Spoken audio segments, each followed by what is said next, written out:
only girl, the R&B girl, who would come close is Victoria Monét this year. Okay, you know it was funny. Little Nas X. She was like handing it over, and Hailey was just standing there like, I'm not taking that shit from you either. I'm dainty too. I just gave birth.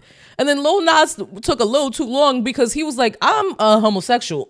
See, and that's the problem. You think whatever it is, I've done this before. I'm good at it, and I'm gonna do it again, and I'm gonna stomp you the out. That's what I got from that. Drake, we're gonna pull some Black fresh Air white Force ones. energy is heinous. I'm watching LL and I'm thinking to myself, and maybe I need to say pause to this, but I'm thinking to myself, like, you was the no shirt nigga. So like, why don't you have your shirt off right now? If you still that guy. And I'm like, oh, I know why, because you have breasts because of the injections. Nigga, they think it's evil. Haitians think cats are evil. So why would we ingest them? She saw that little pad comment you put on her post, Sexy Red, and she came out with that moose knuckle. Let you know. It would be obscene if she went to any other doctor other than the same person who did SZA's work. I mean, that is some of the best work. It's a good architect, man. Like, I mean, the guy was a sculptor. The doctor, he really was. He took his time. Yeah, he's an artist. Way better than God could have did. What the fuck? Oh my God. Super Bowl halftime show is not a cultural representation of the city that it's being held in. It never has been. So that's why I was a little bit confused as to why everyone specifically wanted Lil Wayne. I know he is a legacy act. So Lil Wayne has the catalog to headline the Super Bowl, especially if he brings out a Drake, a Nicki Minaj, and all of the people in Young Money. Like, that definitely sounded like Shannon. He was beating the Doonies down. Your whole life is revolved around talking about other people's lives. What the fuck do you think your ass is doing on that podcast now? This podcast is sponsored by Graffiti Tax Services. For all your tax preparation needs, you can go to graffititax.com. We're going to put the link right here. It should be somewhere. And yeah, you can head to them during tax season. And if you have any financial or tax preparation questions, head to Graffiti Tax Services. They're our new sponsor. Thank you to Graffiti Tax Preparation Services. That's it. All right, everybody. First and foremost, I just want to let y'all know that this episode is going to be brought to you by caffeine and alcohol because we had planned to do this earlier in the day, but then stuff just kept happening. It was extremely eventful of a day. Yeah, like we've been asking for this day for a while because if y'all have noticed our show, like a lot of the stuff has been happening like on Thursdays and after we record. So during the time we're recording. So yeah, make some things happen where it's like we can't really put all of the content out. So today, a lot of stuff that happened fresh. Yeah. That we're gonna be able to be like literally on top of as soon as it happens. I'm very excited for it. Thank you, Shannon. I just want to go start that off. Thank you. You gave us a lot. Okay. We didn't even know like the VMAs. That was another thing too. We had no idea the VMAs were today, so we had to stop and watch that. And then like I was kind of like, usually we supposed to have Ty, right? Mm-hmm. Ty's supposed to be here with the awards, and I'm mad because I wanted to ask him about La Roach and Naomi Campbell, who got shaded by Rihanna. You didn't see that. I didn't see that. I saw Naomi Campbell shade Anna Wintour. Nah, they was walking, and Rihanna was walking by just like one of the little Fashion Week events, I think, and she just walked right by him, didn't even acknowledge him. Oh. It was good, but that's not even gonna be what we're talking about today. So. We just have so much to get into, so much to get into, man. I'm excited. I'm excited, man. This is like the good time when it's the podcast. This rarely happens. I feel like this happened maybe one time with like maybe Kendrick dropping songs directly before we start recording, which happened again today. Yeah. But yeah. The gift that just keeps on giving. Today is good. All right, so let's get to the music. It's all meaningless. I dedicated myself to helping others. I turned my home into a halfway house for troubled addicts. I had this system for recovery, and it helped a lot of them, but even more slipped through the cracks. That, too, left me empty. Everyone was worried about you, you know. You can't just disappear. You really hurt a lot of people. Sometimes you need to take responsibility for your own happiness. You don't think that's a little selfish? I don't know what to tell you. I'm happy for the first time in my life, and I'm not going to feel bad about it. It takes a long time to realize how truly miserable you are, and even longer to see that it doesn't have to be that way. Only after you give up everything can you begin to find a way to be happy? Are you tired of paying a lot of money for your vacation? My name is Shirley Proctor, and I am a partner with Tavodian, a traveling membership group. I can help you save time, money, help you and your loved ones see the world.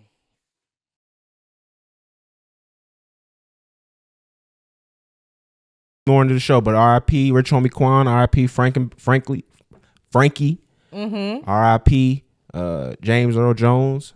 You know, lost a lot of legends. Light skinned legend and James Earl Jones, respectfully. All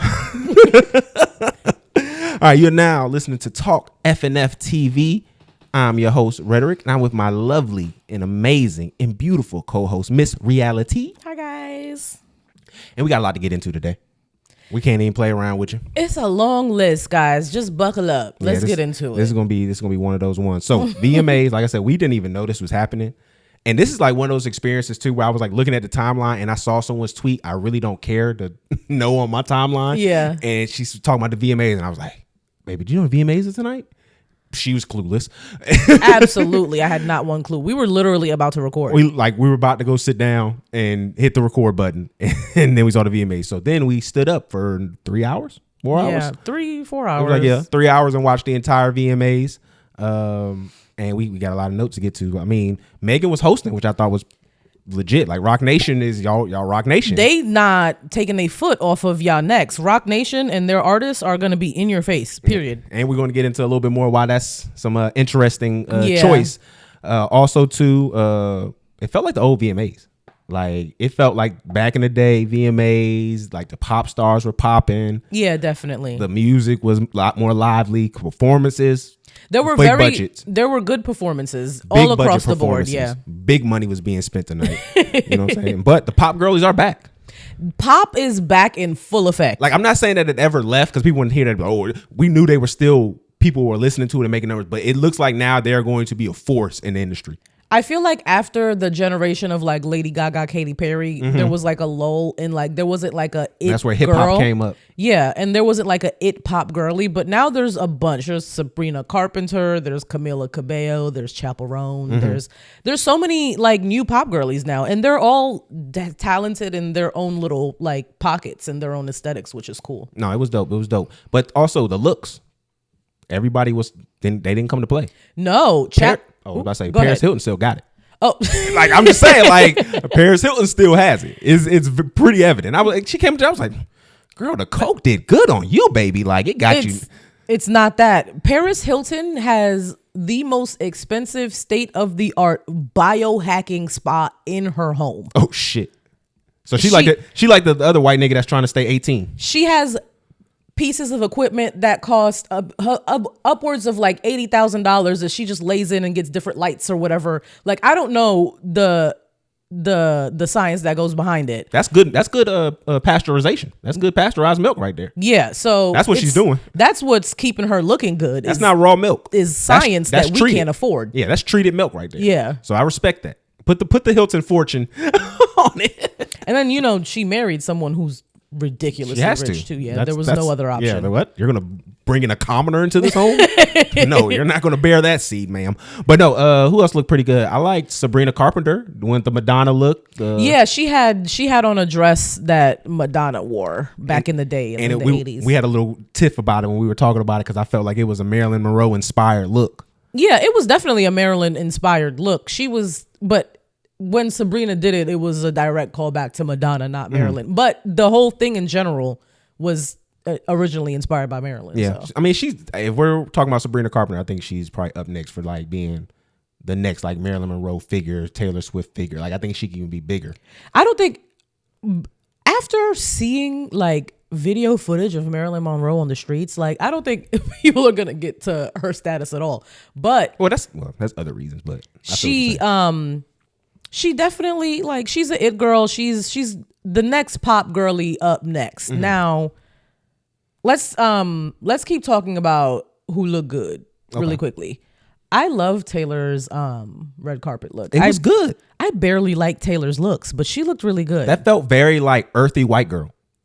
Did it? Like it felt like rogue, little earthy, little gothy white girl. It gave more goth than earthy. It gave like, I don't know who she was wearing, but it looked like Vivienne Westwood or like maybe Versace. I'm not 100% like sure. I felt like, I guess with like, let me see with it real quick. Like the sleeveless part and like the strapping, that's what it kind of gave me a little bit more like the gothic look. And then like the plaid is where I went like earthy because that's like farmer. That's why I went with that. So yeah. But plaid would still fall under the like punk umbrella. you're right. They do that with the, but it's usually the red. That's why. Yeah. That was more of a traditional plaid.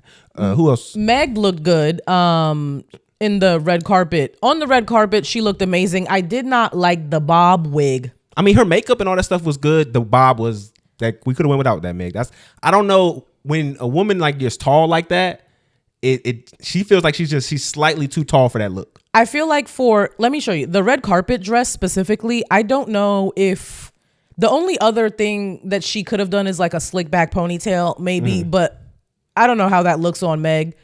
But I think I know why she did that though. Why? Because look, she does the bang bob look. Who was famous for that? That bang bob look. Oh, early. Nicki? We'll get into that in just a moment. Yeah, but Nicki's bob was an asymmetrical bob. Like it was giving definitely early 2000s period. This is a very sleek 2024 bob. I still don't like it on Megan specifically.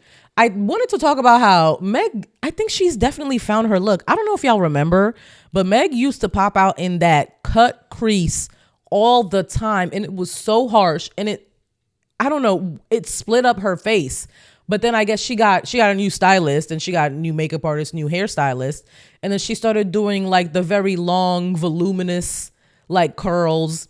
And then she started doing the big curly fro too. And that is her look. Like Meg looks amazing in big hair because she's a tall woman. You have to know your proportions. This bob specifically did not do it for me. But with the red carpet dress, I feel like maybe you might have had no choice but to do that. I don't know. All right, so let's get into some of the awards. So Meg did win best trending video. We also had SZA who won best R&B. Yeah. So what I want to ask you is there really any competition for SZA right now? Not on. So I was thinking about that. I think the only girl, the R&B girl, who would come close is Victoria Monét this year. Okay, this year, who've released projects. Victoria Monét would be the only girl who would be in competition with her. But SZA, there's nobody. I did not expect anybody else to win that award other than SZA. I think she's really one album away from just really cementing herself in superstar status. Yeah. Her last few projects have been super duper successful. Yes. And like you just can't really deny like her trajectory right now. It's really going up. And then she keeps looking better and better. Like it's only up from here for SZA. Yeah, which I love. I can't even think of anybody who's close second right now. No, because everybody else that would be relevancy wise would be like Afrobeats people right now, like not someone who really falls in that R&B genre. Like a Thames, yeah, who can kind of flirt R&B and Afrobeats type stuff. But I don't see no one else that's just an R&B act that's gonna be touching her right now. I can't think of anybody. Like not Janae. Janae, I don't know if she's released a project this year. I know she released like baby music, but. That's messed up too that she didn't get. I see why she wasn't there because that's messed up. She didn't get to present it like on stage. R&B. They didn't let her come up. They didn't do it on stage. It was just like a but a lot of montage. They did a lot. You're right. I'm not trying to say it's like a but R&B just seems to be getting shafted. That's all I'm saying. Yeah, it usually does. R&B is an award that usually gets presented off screen at the Grammys. So one of them that was on screen though was Pop Artist of the Year. Yeah, or Pop Song of the Year, which was Sabrina Carpenter. Yeah, with Espresso. And so what I was just saying is like, because she performed too, right? Yeah, she did. She performed. She was pretty good. I wasn't mad at it. I don't feel like she's probably the greatest performer, but I think she's in her earlier years. I think she's still finding herself too with it. Yeah, because like I didn't hear too much of her really singing. It seemed like it was a lot of it because she was doing a lot of moving. It was a lot of the voiceover. Yeah, you could tell that it wasn't a complete like lip syncing moment. Yeah. You can tell that she was singing live, but the background vocals were very loud. And it just takes away from it for me. Like, you think I do one or the other for me? I hate when they try to sing over their vocals because it just sounds bad as somebody at home. It's odd, yeah. So I don't know how it sounds actually there in the concert, but at home it sounds horrible. But I think that, again, she has the look She's getting all the press. She's got love from all the other social media all the other pop girls. So I mean, I think it's just inevitable. As long as she don't like pull up on no crazy drug habit, I think we might have that. Our next pop girl. Yeah, I think it's between her and Chappell Roan. Let's bring her up. She also won New Artist of the Year. Yeah, so Chappell won Artist of the Year, and while she was over Tyler. Yeah. I thought Tyler was gonna win, but then I was like, no, Chappell might win because the way she's been received this year, like everyone absolutely loves her. I think she's a talented songwriter. I think her aesthetic is very specific.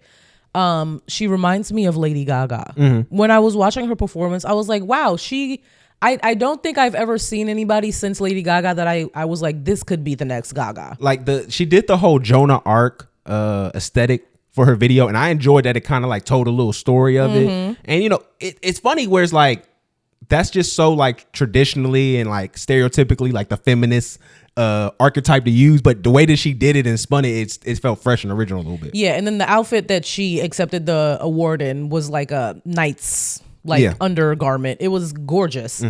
Yeah, I can't wait to see what she looks like next year, because she's definitely going to be at the VMAs next year too, with a bigger budget, with even more people knowing who she is. I think she's going to fully take over, and I can't wait to see what her brain thinks of. She is a lesbian.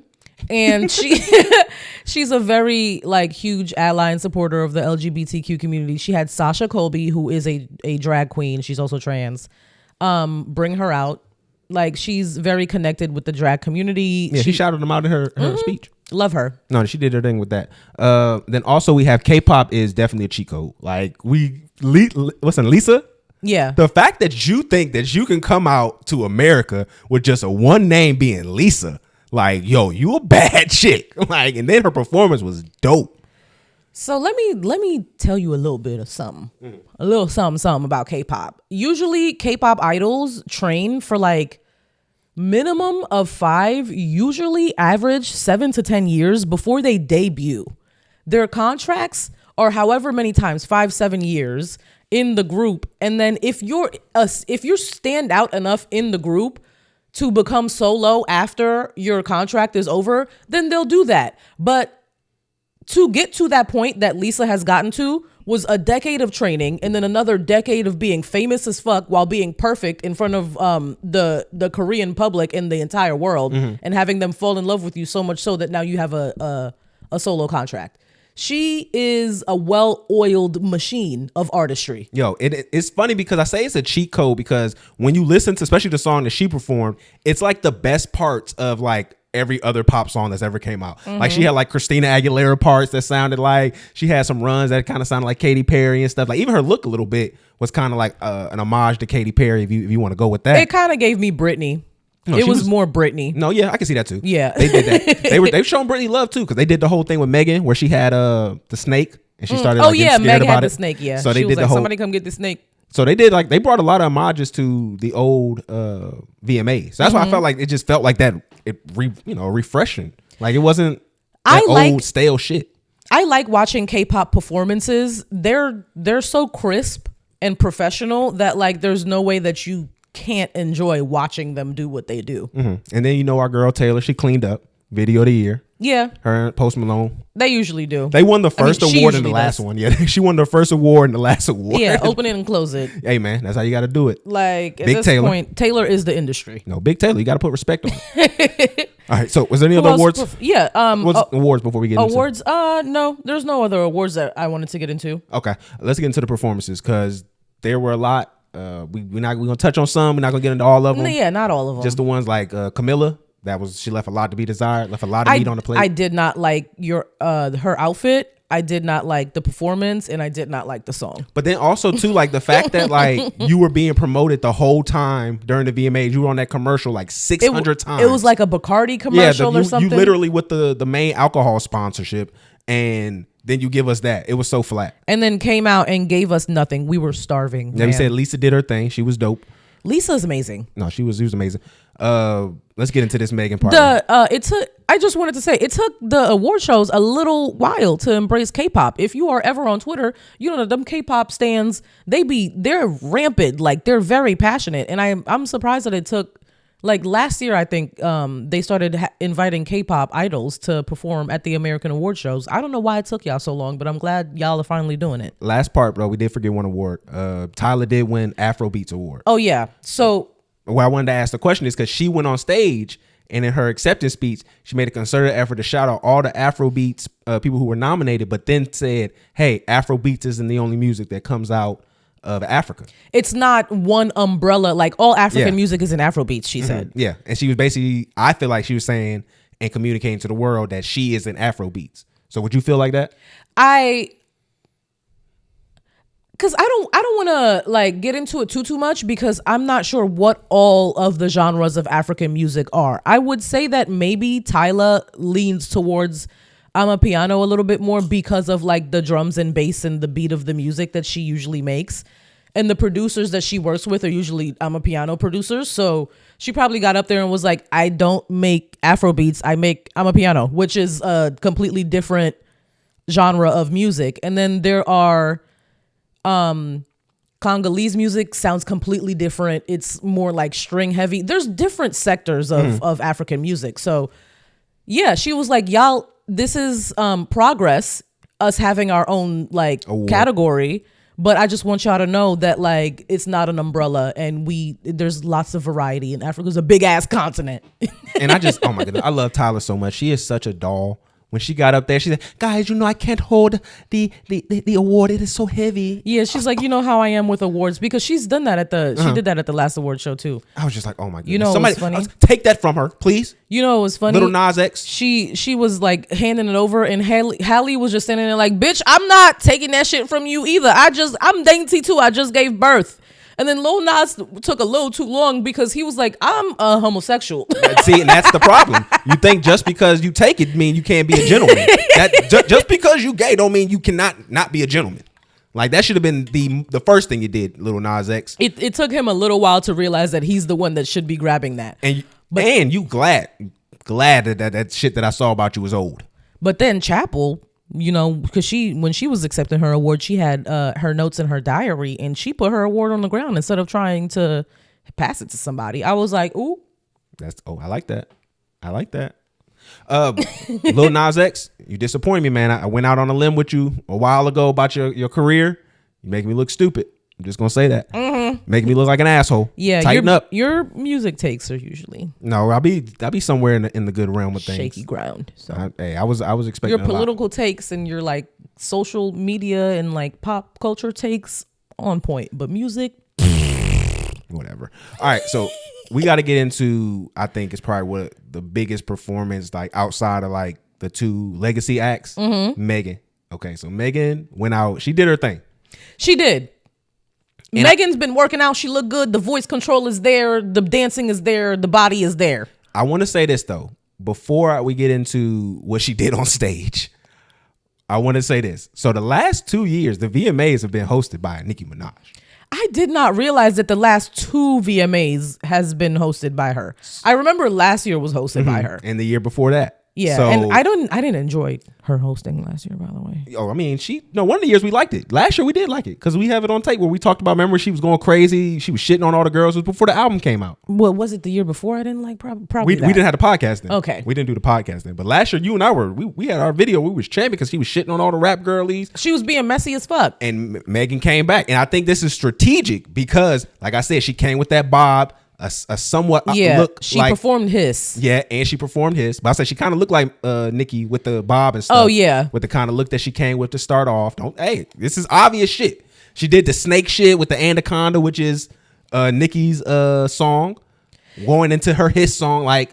but her entire rollout has been reptile themed. Yeah, but I mean, that's still a nod to... And then that's a nod to Britney, not True, Nicki. But that's also a nod because she did the anaconda. Like... Yeah, I feel like that point specifically is man, a little I'm bit trying more to tell of a you, stretch. this was a attack. But We're going to get into about this whole Nicki situation in just a little bit, but how big this goes. She performed Hiss, and then she didn't perform a lot of it, but she definitely made sure to get that Megan's Law bar in there. No, she made sure we heard. That was the thing she said with her voice. She enunciated. Yeah, she said it with her These chest. These hoes don't be mad at Megan. They be mad at Megan's Law. Period. So yeah, she definitely went at you, Nicki. I think that is just one of the biggest takeaways just from the VMAs, just seeing like Megan doing this. This is a power play. We can't act like it's not.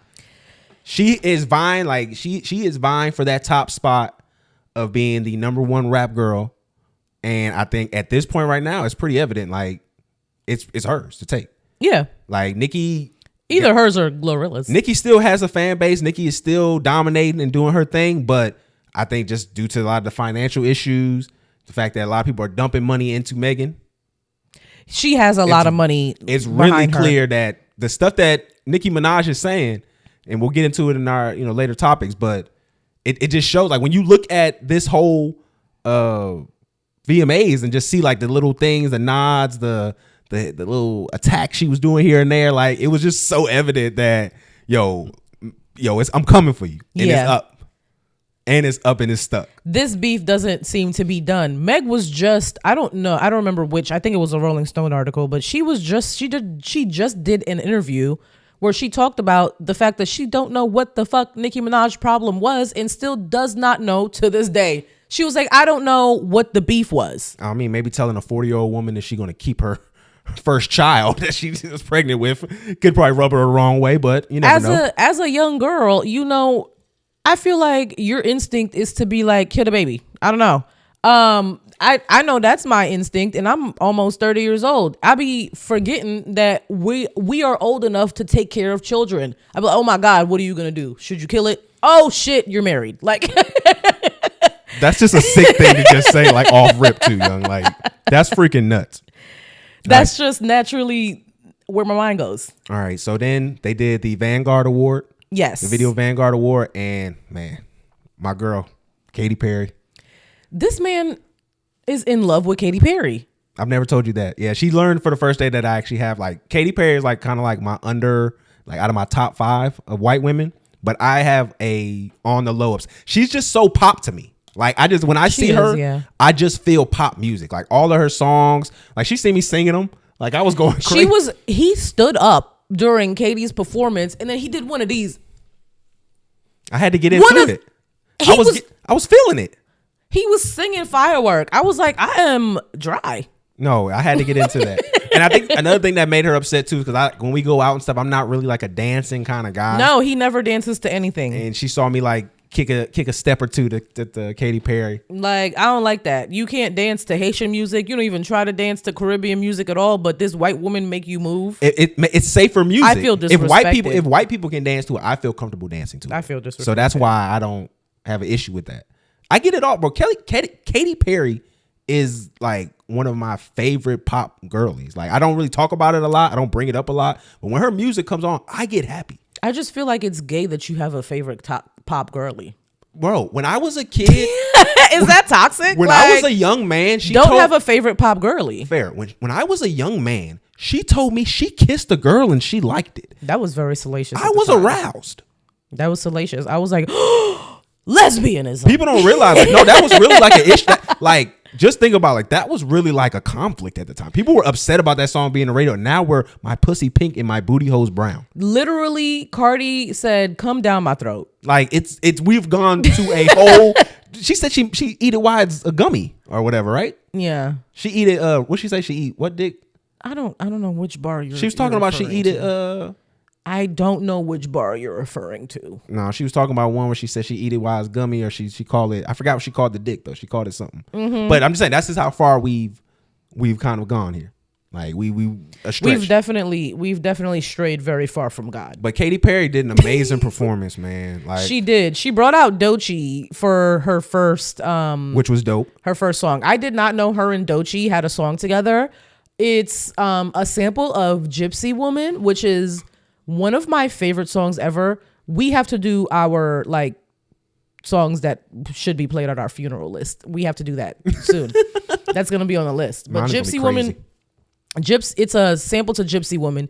Doechii looked fucking amazing. No, she was stunning. There was this one moment where she was laying on the ground and then Katie was like laying behind her and then she did a little twerk. And I was like, "Ooh, that ass is moving like water." And you would think that it's real. Yeah. I mean, we did see that video where she confirmed that some alterations. She went on Ricky and Denzel's podcast and she told them that she had just got work done. And I was like, "Bitch, that looks amazing." She already had super thick thighs, so it doesn't look unnatural at all. Also, I swear to God, I am going to assume she went to SZA's doctor. I mean, that's where you kind of go with everybody now. Because if you have direct access to SZA to ask her personally who did her BBL, and you can go to that doctor, that's the only doctor you should be going to. TDE got the good doctors. Huh? Yeah, like top doctor education. It would be obscene if she went to any other doctor other than the same person who did SZA's work. I mean, that is some of the best work. It's a good architect, man. Like, I mean, the guy was a sculptor. The doctor, he really was. He took his time. Yeah. He's an artist. Way better than God could have did.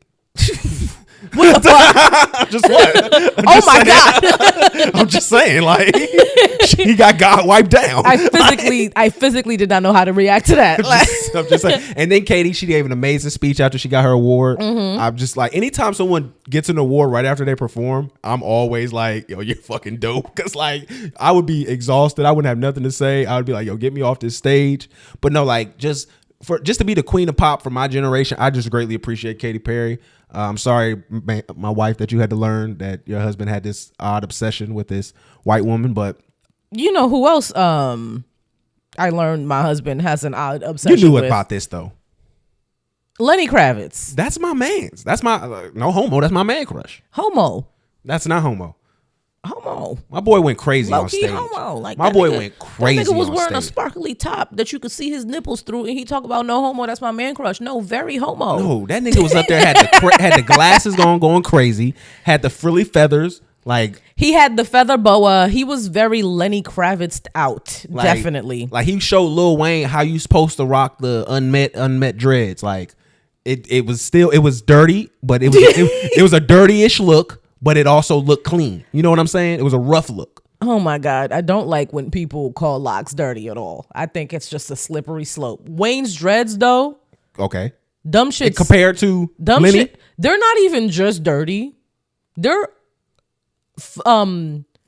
failing. Structurally unsound. It's just not a good group of hair. It's like the locks are on coke too. Man, Lenny just gave it up so crazy. Like just his first performance, just doing the rock look, like just going straight out. Like I said, it just felt like back in the day, like early 2000s, 2000. Actually, really felt like mid 2010s VMAs. Yeah, how live it was. Lenny ate it up, and then he, showed Quavo a little love. I'm not really a fan of that song. I love the original. I'm not a fan of. I love the original. I don't know why you felt like you needed to do that, Lenny. If you needed money, like you could have just asked. We would have probably bought an album or something from you. Lenny sounded great. He sounded great. Mm-hmm. He was amazing. He was amazing. So, who else? LL Cool J performed. Yo, that nigga was out of pocket. Like starting off with Head Sprung, I was pissed. It was like the opposite side of the coin for him. I just hate. It was most 100%. Because I'm sitting there like, bro, like Head Sprung to start off. But that's one of his biggest songs. No one's ever called you Big Ellie. They call me Big Ellie. What Big Jelly? And then that nigga over there, like, he's a fucking giant on stage. He is ripped. Like, he's literally the same kind of breath control he had when he was 18. Which brought me to think about why the fuck Lil Wayne would not be able to do this. That nigga has no breath control. That's not fair. No, because that nigga LL's on steroids, yo. That's why he didn't take his shirt off. I'd rather a nigga on Allegedly. stage on steroids versus lean. No, I'm watching. No, but I'm watching LL and I'm thinking to myself, and maybe I need to say pause to this, but I'm thinking to myself, like, you was the no shirt nigga. So, like, why don't you have your shirt off right now if you still that guy? And I'm like, oh, I know why, because you have breasts because of the injections. Nigga allegedly. got titties now because he can't take the shirt off no more. Them shit's looking a little like Fat Joe. Can't he just go to Drake's doctor. But you'll still have it. It'll still look like it's been worked Get on. the titties worked on. But it'll still look like it though. He's gonna have the boob scars. It's gonna have a line there, and it's just not gonna look like what you wanted to look like. Yeah, I wanted to ask you something though. Even if you're still in shape, should you beat a nigga with the shirt off as a 60-year-old man? If Lenny got the shirt off. I feel like rock stars have a completely different set of rules. Lenny ain't on the sauce though either. He's never been. Well, he don't need it. He probably on. You mean steroids? Yeah, I mean he's probably I thought done you like meant drugs in general. Oh no, I meant like he's probably done like I'm pretty sure. No, I'm talking about Lenny. Is just like he's probably done like testosterone. I wouldn't put that past Lenny, where he's done things to keep the energy up. Yeah. But I mean, I don't think he was like sitting there taking like the super duper, let me get my arms and shit swole like LL Cool J was. Rock stars don't need to be swole at all. I know. Again, this is all coming from out of my head. This is my head canon. It's it's just me talking on my ass. I feel like at least for a good 3 to 5 years he was juicing. Like during that like early 2000s run, when he was doing like Deliver Us from Eva, the movies and shit like that. Yeah, he was licking his lips because he was fucking trying to get the testosterone back in there. LL Cool J had a run for a while. He was the sex symbol. Yeah, I mean that's what kind of like his 30s was basically him being a grown sex symbol. That's why I was just his so 20s weird. His 20s and his 30s. He was more of a like the lover boy in his 20s, but like he was actually like that grown man that was gonna take you out and show you, come here baby, let me show you what it is. He was gonna do you all that. But overall, I mean, I'm not mad at his performance. He did good. I didn't realize Public Enemy was Def Jam. I thought they were somebody else, but that's, I guess, they're Def Jam. But it was just a good performance overall. Yeah, when he didn't do Headsprung. Stop doing Headsprung. He's not gonna stop doing that. I hate Headsprung and I hate Switch. This is the 4th time you've said that on this show. Anytime I thought the nigga wasn't going to do it. Remember the last time he performed, I said thank you for not doing Headsprung. On a stage like VMAs, I feel like it's inevitable that he was going to do Headsprung. I'm never calling you Big Ellie. Let's stop saying Headsprung. Who else came out? So Anita came out and performed, and she was initially assisted. No, what's the word I'm looking for? She was talking about her performance, or she was there with DJ Khaled and Fat Joe or Titty Joe. You saw that video clip of him with the fucking breast. Yeah. So and that nasty beard. The first song that they did was a song that I guess Anita, DJ Khaled, and Fat Joe have together. I hate it. I've said on this show that I don't like when African Afrobeat artists do the like hip hop the poppy stuff, because I like the sound that you guys have originally. I had the same sentiment with this. It's not just Afrobeats artists I have this sentiment with. It's the Spanish artists too, like the Latin artists. I like the sound that you have. It sounds better. I mean, it was my first time hearing this song. It sounds like a watered down version. Like it sounds like a cash grab. It doesn't sound authentic, genuinely what you would give to us. I don't like it. It was my first time listening to that song. So like when I see a painted on 5 o'clock shadow, I don't really think I want to listen to the song that's coming out that individual's mouth. Accompanied was the word that I was fucking looking for. Accompanied, okay. Yes, I said assisted. Yeah, I didn't know what you was meant by that. Yeah.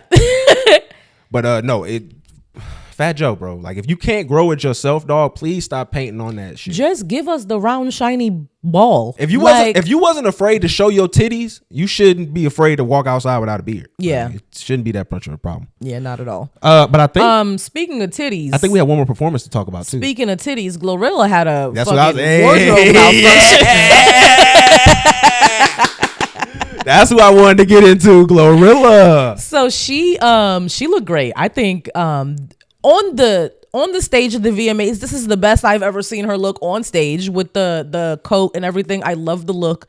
It looked good on her. Proportion wise, it was great. It was high energy. The breath control was there. She was moving around. It was visually captivating. I liked everything. At one point she's like this, and then it took me a little bit to realize, but her shirt is like hanging open, and I was like, oh shit, she's having a wardrobe malfunction. We almost had a Janet Jackson moment. We almost got to see them things, boy. Ooh, ooh, ooh. Them things is all right. We agreed on that. Remember, we talked about that. Yeah, we did. Them things is all right. That's all I'm saying. But I will say this. I feel like she heard our last show when we talked about her performance, and how like she got overshadowed by Sexy Red because she did not play with you hoes tonight. No, it was a very well put together performance. She heard that she saw that little pad comment you put on her post, Sexy Red, and she came out with that moose knuckle. Let you know. I feel like last year we were saying that Sexy Red's performance outshined Glorilla, and this year I've been seeing clips of Sexy Red performing, and I feel like she's at a stagnant point right now in her artist development. Like it hasn't been getting better. I literally saw a clip. She was doing a little Kim thing, and then she literally got on the ground and started rolling around with her finger guns. Yeah, I was like, this bitch is dumb. Like, yeah, it's getting embarrassing now. She didn't take the opportunity, and I think maybe because this was never part of her plan, but to like subvert the narrative or subvert like the trope that she was not doing. Smart enough to do that. Yeah, I think she's really just a hood bitch. Yeah, and I think that's just kind of going to be like her breaking point, and the fact that Glorilla has been able to progress and move forward and actually shown artist development, and like to the fact of like what Carisha said, her label was telling her like she's actually grown, unlike Carisha was. Glorilla has actually grown with her art, and I think she's taken the hood chick role from Sexy Red, and it's got to be really obvious in this fourth quarter. That's why when we had this conversation last, I was like, yes, they are both the hood bitch, but Sexy Red is the hood bitch who gets fucked into the gang, and Glorilla is the hood bitch who fights into the gang. Yeah. And there is a difference between those two, and I feel like we're seeing that difference a year later. And I was right. Because Sexy just doesn't give, like, it's a very authentic hood ghetto dumb girl. Like it's not an act. We know this now. Yeah. It's not an act. This is who she is. This is her IQ. 100%. So I think that's pretty much everything I have for the VMAs. Was there anything else you want to get into? I saw Glorilla. She was saying that somebody was saying that the label is over sexualizing Glorilla. And then she came out. She was like, "Damn, bitch, I can't be sexy. I can't want to be sexy." And it's like, yeah, let her. She didn't have money before to get the boobs and the ass and all that. If you give a woman the choice to build a body, to be shaped like a little boy, which I can say that because I am that. I'm skinny. I'm not curvaceous. Like I've always been thin. If you give us the option between being stick thin and having curves, we're gonna choose thing be poking curves. A little bit though. Don't do that. Don't patronize me. Don't patronize me. Let me get my shit off without patronizing me. You got bumped. You got bumped. Don't do that. But like, if you gave me a choice, I would prefer curves every single time. And if you gave me enough money to go get a reputable doctor to give me a boob job or something that I know I wasn't gonna die, I'm doing it. I'm doing it. All right, so shout out to Glorilla. And that's it. That's everything. All the girls is getting work out there. Shout out to the VMAs for like actually putting money into your product. Before we get into our next topic, man, that serious shit panned out, man. I'm out here looking crazy. I'm really upset because I didn't move the finances over the way I should have. You need to trust your gut. I mean, you know what was really going on, but yeah, jumped up, man. They did a merger with Liberty Media or whatever, and now this shit went from $3.30 to $28 and going up. It's on its way up. Hey, man, that's why you got to listen to us, man. I do the science over here. I'm giving y'all free game. Like, I'm really out here that guy. So yeah, like 2 weeks ago, he told y'all Warren Buffett was buying Sirius and all that, and it was going to be something's happening over there. And now we know there was a whole merger. Something happened. You're welcome. Something definitely happened. You're welcome. So, Super Bowl is back. Super Bowl is back. So, the Super Bowl announcement is back, and they have announced Kendrick Lamar as being the new performer he's going to be headlining the Super Bowl this year. This is right now, according to all reports now, this is Jay-Z's last Super Bowl. That's going to be the Roc Nation provisions or whatnot. Also, too, here, I also wanted to ask because, like I said, with the last 5 years, we've had, Rihanna, Usher, J-Lo, and what's her name? Shakira. Yeah. And also, we had The Weeknd. Dr. Dre and Eminem. And then Dr. Dre and Eminem in the LA set, which Kendrick was on. I think that needs to be noted. Yeah. Because I just him being a 2-timer at the Super Bowl is gonna be insane. But what I wanted to ask you is like, what do you think was your favorite, or if you want to go through all 5 of them and rank them, like what was your Super Bowl moments that you liked in the halftime performances? From the ones that Jay-Z have From all done Jay-Z, specifically? yeah. Because I think, hold on, before we get into that, the reason why Roc Nation did get this deal was in the wake of the Colin Kaepernick situation. So I think that's important to note for some of the conversations we're going to have like this. No, we're definitely going to bring that up again. Definitely strong-arm the NFL, and there's been reports that the Roc Nation and NFL have been at odds through this process. Because, like I said, they did this as a race, DI type situation. I hate using that term or phrase, but it kind of fits in this one. Yeah. But so there's been a lot of contentions in it in regards to like parties not being heard and just being strong armed a little bit. Yeah. So out of all of the halftime performances that Jay-Z has coordinated, Usher is definitely my favorite by far. Okay, I'm with that. By far. I think I was a tiny bit let down by Rihanna's performance, but she was pregnant. She couldn't move the way that we wanted her to. So see, I'm a little biased with mine because even though I don't feel like it was his best performance, because he just did a performance this past week that was stellar, but The Weeknd's probably still my favorite. He has a place in my heart just because I love The Weeknd. It was the pandemic year, so that's just where my place is. But Usher was amazing. Usher was amazing. It was phenomenal. The skating, the fact that he got so much in so little time. He has so many hits, and he could have. Alicia Keys was on stage with him. He could have performed for another 15 minutes. He could have performed as long as he wanted. Yeah, Usher got hit after hit after hit. That was definitely my favorite Super Bowl halftime performance. And then again, Rihanna and the J-Lo Shakira one were a little lackluster for me. Yeah, the J-Lo and Shakira, they brought out Bad Bunny, J Balvin, Emmy Munoz. It was kind of just like I called it the salsa bowl. Yeah, that was definitely what it was. But there's actually a salsa ball in college too. Oh, I think it's something like that. But so LA is definitely my second. So it's Weeknd, LA, and then Weeknd, Usher, LA. Okay, I would Dr. say Weeknd. Usher.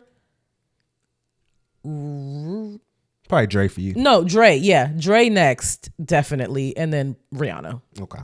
So, like I said, it has been a success. I would say overall, just at least from fan support, people have been enjoying it. Definitely, yeah. But it gets a little tricky with this. Whites. But it gets tricky with this new performance right here with him picking Kendrick Lamar.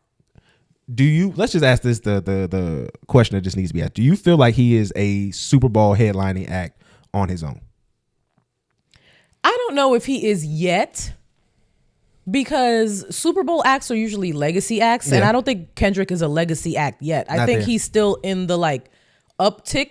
Yeah, his trajectory is still going up. Yeah, so I think it's a little bit early, but let's be honest. Even 3 years ago, when he was on stage, I think it was 3 years. 3 years ago, when he was performing with Dr. Dre and all them, we didn't sit here and be like, "Oh yeah, he's supposed to be there." Yeah, that wasn't to me. We was there because you knew Dr. Dre. We knew Dr. Dre was the reason why you were on the Super Bowl. And there was no other time in history, at least at this point, you have a very strong connection that he would be the main person. Yeah, to be a headline of Super Bowl.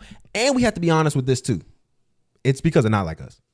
It's definitely because of Not Like Us and Pop Out and Friends. Yeah. Well, that also, I think that was also kind of part of the whole rollout for this, because that's what it feels like. This has been a long rollout of cementing Kendrick as not only the winner of the Drake beef, but also obviously, kind of just not a changing of a guard, but I think it's at least a faux version of that. They're trying to show us a changing of the guard, but I don't think the people. Do you think that? What do you mean by changing of the guard? They're trying to Kendrick say being the guy. Yeah, they're trying to say Drake is done. We're putting a pin in him. No, I think that's what it's saying by doing this. I think that Kendrick and the type of artist he is and the content of his music. He does have the hits and stuff, but in general, he can't be the guy. He's one of the guys, and he's probably more lyrically talented than the guy, but the guy has to be someone who's more palatable to the masses like Drake. That's why I say it's a faux. This is a faux experience here. Yeah. This is something that they're trying to paint for us, but isn't really reality. No, but I just don't think that the industry would try to make a nigga like Kendrick the guy. He don't give a fuck about a lot of this stuff.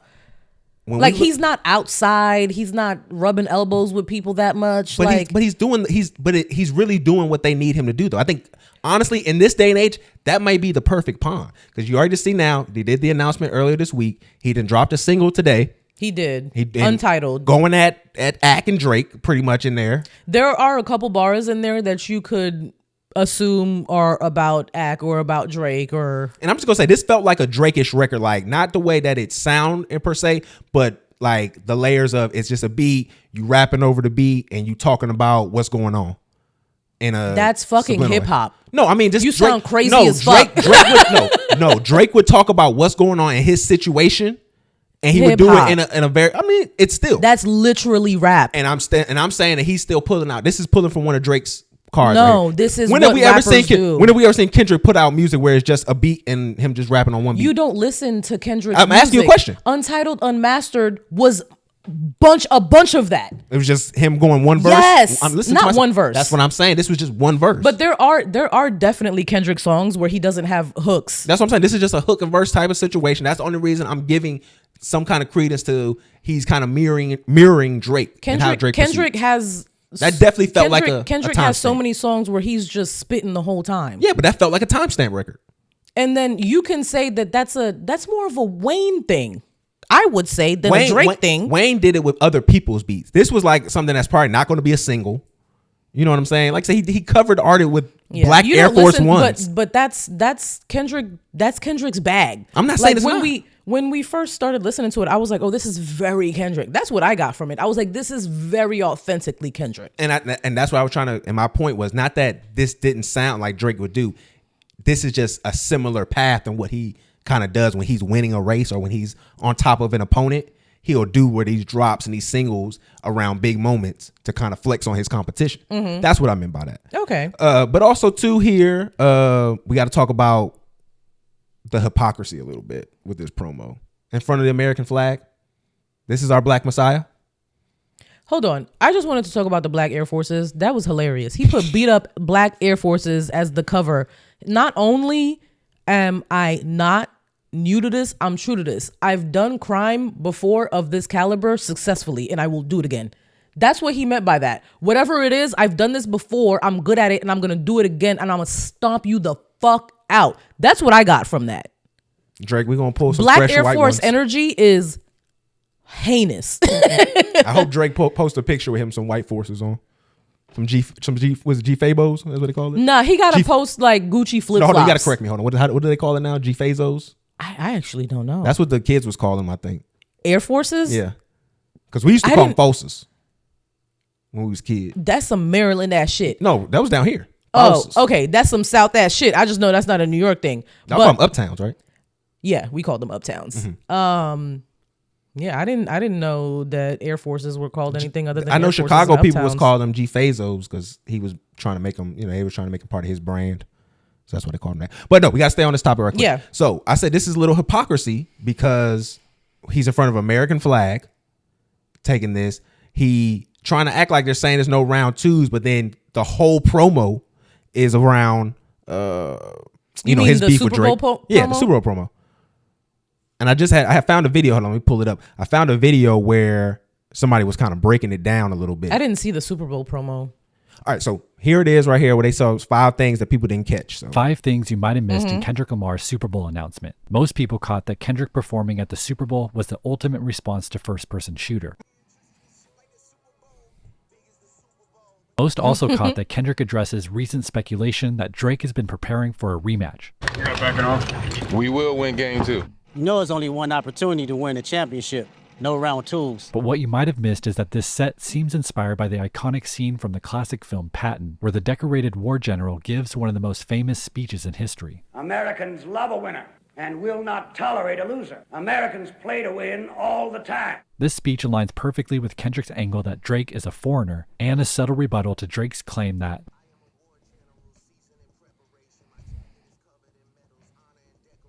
Patton's speech even ends by referencing Louisiana, the very state Kendrick is performing in. You won't have to say, I shoveled shit in Louisiana. Within this dual theme of military and football, Kendrick appears to be assuming the role of coach or field general. He's teaching someone the plays, the X's and O's. He stands at the 50-yard line because, you know.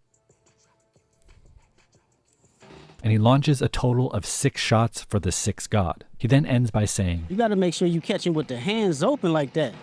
We running real routes, you gonna be messing up. Kendrick is facetiously schooling Drake on how to win. He's teaching him the routes because, like he said in 616, see, this is no, I don't like this, young. This is disgusting.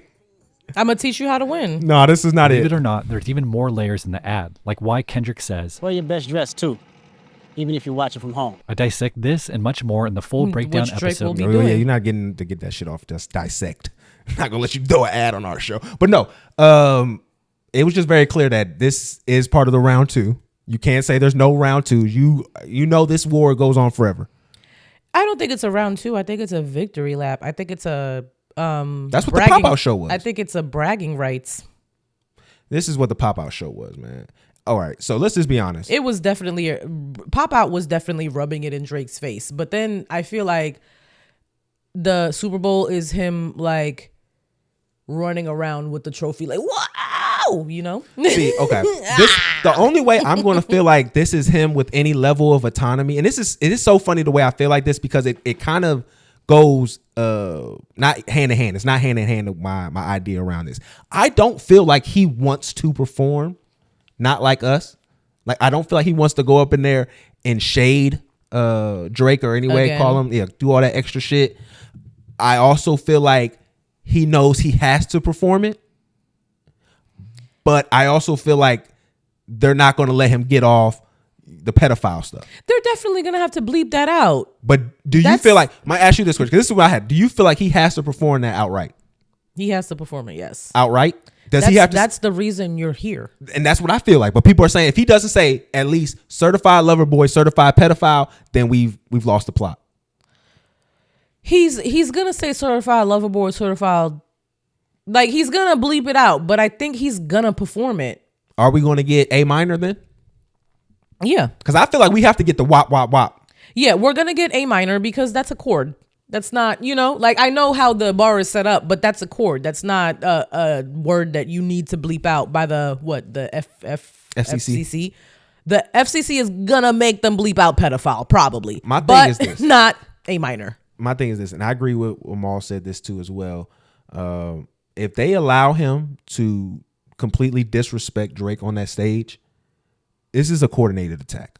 This is everybody is against this man. My thing is, my theory is right in the 100%. What the fuck does the NFL have to do with their beef? Why does the NFL give a fuck? Why would the NFL involve themselves at all? That would be a good question to ask. Because like I said, we just agreed that Kendrick is not the performer for this. Yeah. So this is what it has. This is what it feels like. Right? Hove. Yeah, I feel like Jay-Z is the person who, obviously it's because of him that Kendrick is performing at the Super Bowl. Mm-hmm. If it wasn't for Jay-Z, Kendrick would not have been offered to play at the Super Bowl until he dropped at least like 3 more fire projects to me. Something would have to have changed. Like it would have to be like in 5 years that Kendrick is a Super Bowl act. Like Super Bowl acts are they're different.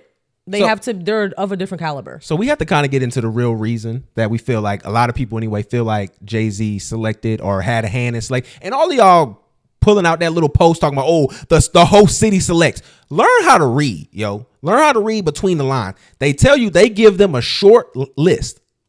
There's a short list of people that go to the whole city for them to select. You don't think you can dictate to make sure this is the person they're going to select when you give them the short list? And that's Jay-Z's pretty much main job, working with everybody in the house. Use some common sense, okay? Jay-Z is definitely selecting this. And this was a shot at Drake. The fact that we have almost 2 years of footage of Lil Wayne basically begging for this moment.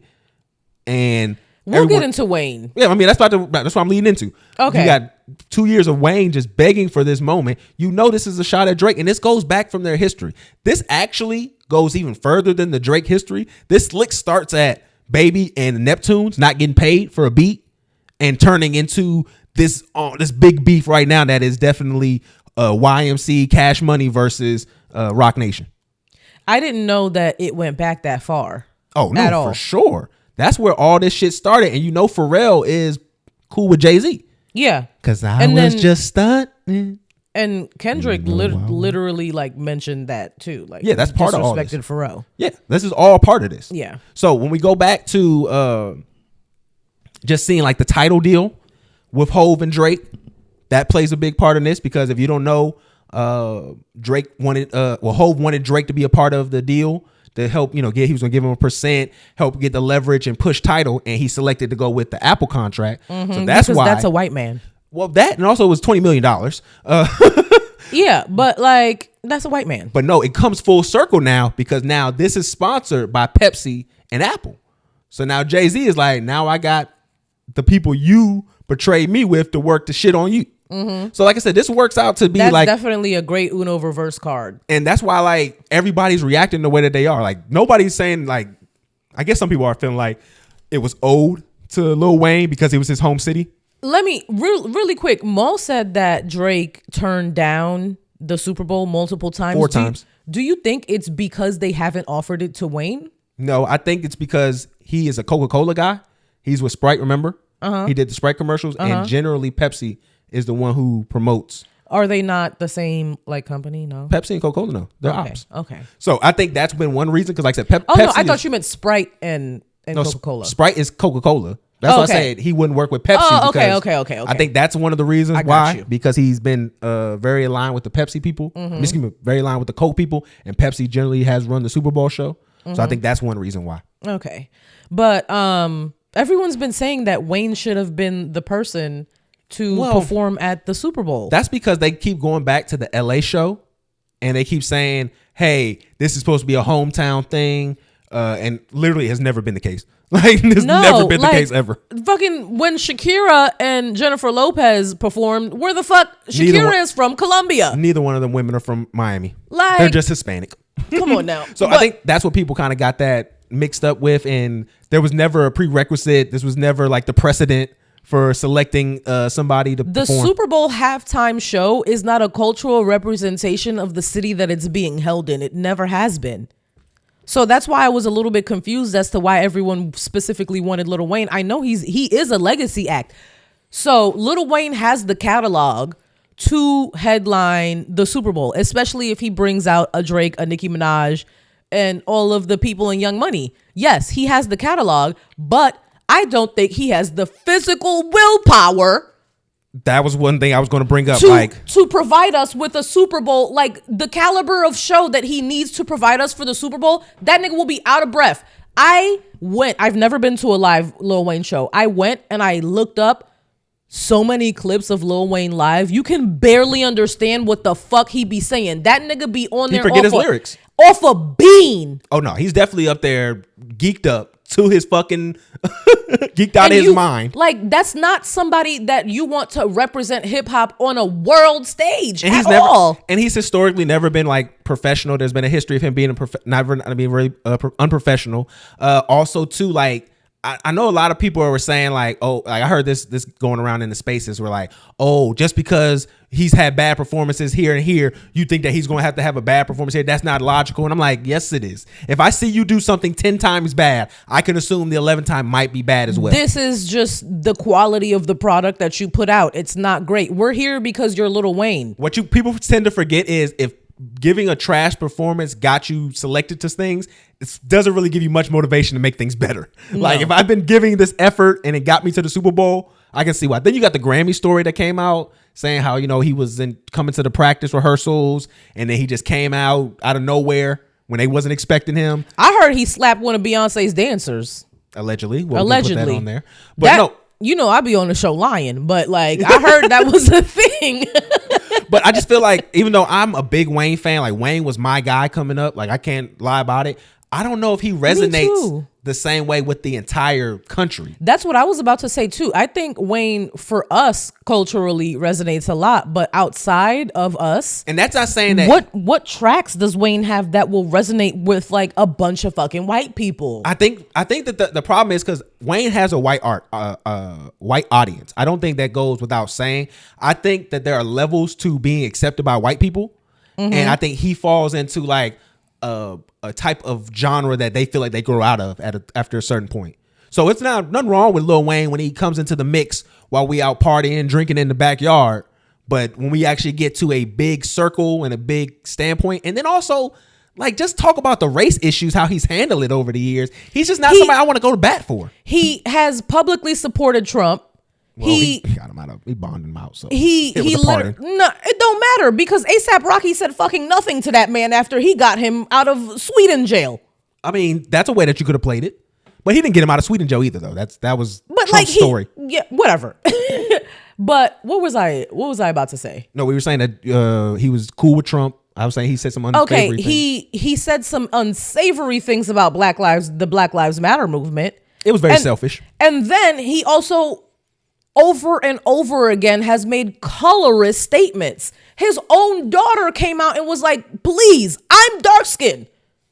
Hey man. Like, why are you saying these things? Reginae literally got on the internet and was like, it's really like fucked up to see my dad say these things. Black beauty, but I bet that bitch look better red. I mean, he said these things. I mean, I know that like we hold a very special place in our hearts for Wayne. He's one of the best rappers who ever did it. Like at one point, Jayz was literally like, you're the next one. Like I'm passing the torch to you. And that was symbolic, and I think it was also fake and half-hearted because I think the beef still lingered on between them. Mr. Carter. I think even the fact that you even bring up that was hard. I think even when you bring in the fact that like they were talking about how he gave Wayne some money to help with like tax problems and stuff that he was having. That's still like a little bro. While Birdman was robbing him blind. But that's still little bro shit. Like you trying to like Jay-Z doesn't do things out of the kindness of his heart. He does things so that he has favor and pull when he needs it in the future. He's a capitalist. He's a businessman. He's a man of means. So that's he's a man of. But he's a mover or a shaker. I agree with that. But that's why I don't take any of his actions to be ones that need to be like damn, what's the word I want to look for? I don't take his actions to be altruistic. Yeah. So that's why I don't look at that. No, he's definitely somebody who is looking out for self. Oh, for sure. But like I said, with the announcement of Kendrick, it erupted into a civil war. So like I said, we have Young Money versus Roc Nation. This is absolutely insane. We got Baby saying y'all pussy boys. Nah, you gotta read it like Baby. Y'all know what I'm saying? You know, push boys. And then Nicki went on an onslaught. Nicki, I think her team was probably logged into her Twitter too because they was taking shit down as she was. That's what people were saying. They was taking it down. But I got some. We found a little bit of our favorites. I think we both agreed. One nigga took a knee. Other nigga took a bag. Was a bar. That was my favorite. That was a body. She ate you the fuck up. Yeah, that was nasty. She got you. But I got this one. So, denying a young black man with rightfully put into the game for no other reason but your ego. Your hatred for Birdman, Drake, and Nicki got you punishing Lil Wayne, the GOAT? Nola, what's good? Eminem stood firm on having 50 Cent come out. A white man. Shit sad. House nigger tings. House nigger tings is sick. But it's good for them. You know, my favorite bar is calling a nigga a house nigga. No loyalty. Well, them niggas will keep sunning you. Laugh my ass off. Good Fidela Gala. Okay, well, she getting into that Caribbean shit. No, I think she's been doing the African thing lately. Like, it's been very weird. Like, she's been typing like she's Nigerian. That's in her bag?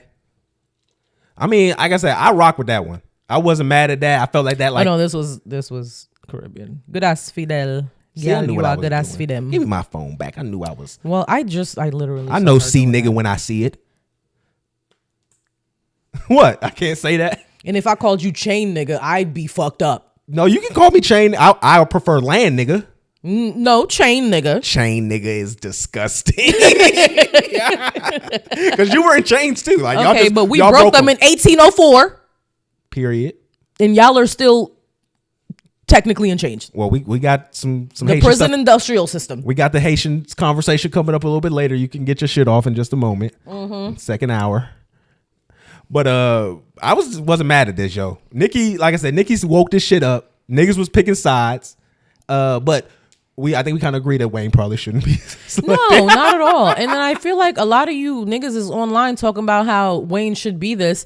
I need you to critically think a little bit more A little bit deeper. I need you to think a tiny bit deeper. I need you to think of the caliber of artists that perform at the Super Bowl halftime shows and the quality that they're able to provide us with. And then I need you to go look at Wayne clips of the shows that he does. But recently has done. We do have to be fair. Like, it wasn't just going to be Wayne if he came. We know it was going to have some help. It was going to be all of Young Money. A little twist. Mac Main. Come on. We knew them guys was and coming. Bitch, I'm Gutta Mac Gutta. Main. We know we want to see Gutta Gutta. Nah. Rack City, bitch. I never want to hear Bedrock ever again in my we definitely would have heard Bedrock. I never want to hear that song. They probably would have did the whole Bedrock. Like, they probably wouldn't have just... I'm attracted to her with her attractive ass. Nigga. I switch V cars with the retards.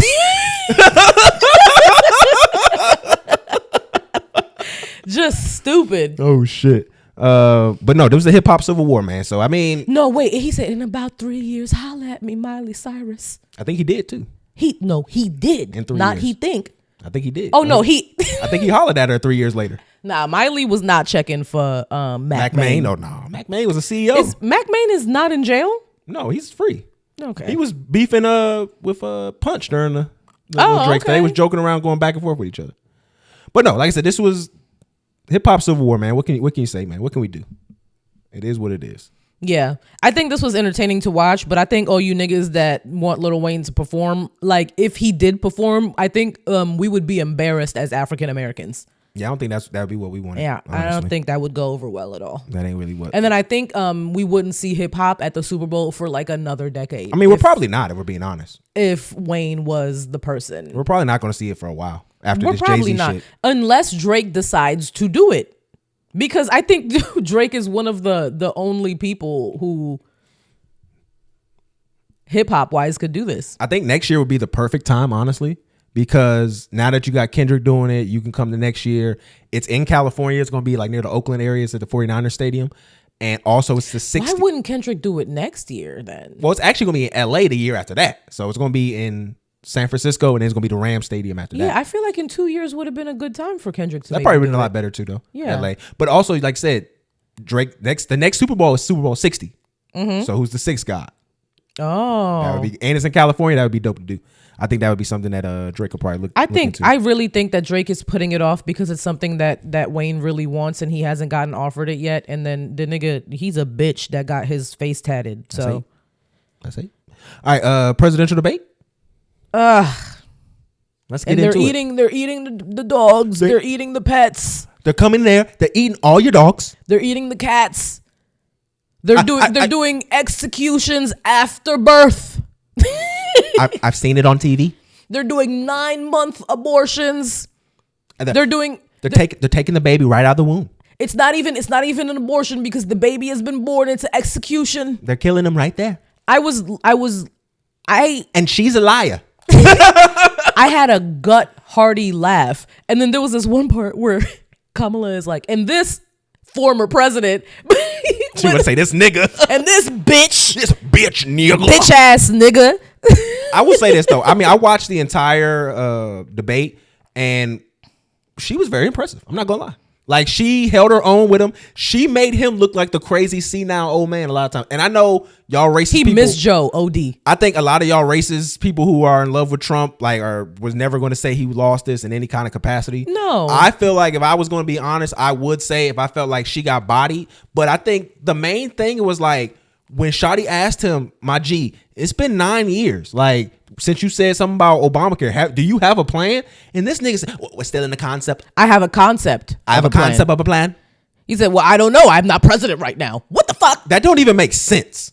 The whole time you've been tweeting about how you want to get back in office and you don't have no plans for when you do so? For something that you said about 9 years ago? But 9 years ago is crazy. It was so funny because they brought up McCain. R.I.P. to John McCain. Mm-hmm. They brought up the one that you said that he wasn't a hero and he was a dumb person for getting caught. Oh, they was ripping that nigga up, man. Like, but it was a body work. I'm not gonna lie, it was an inside job.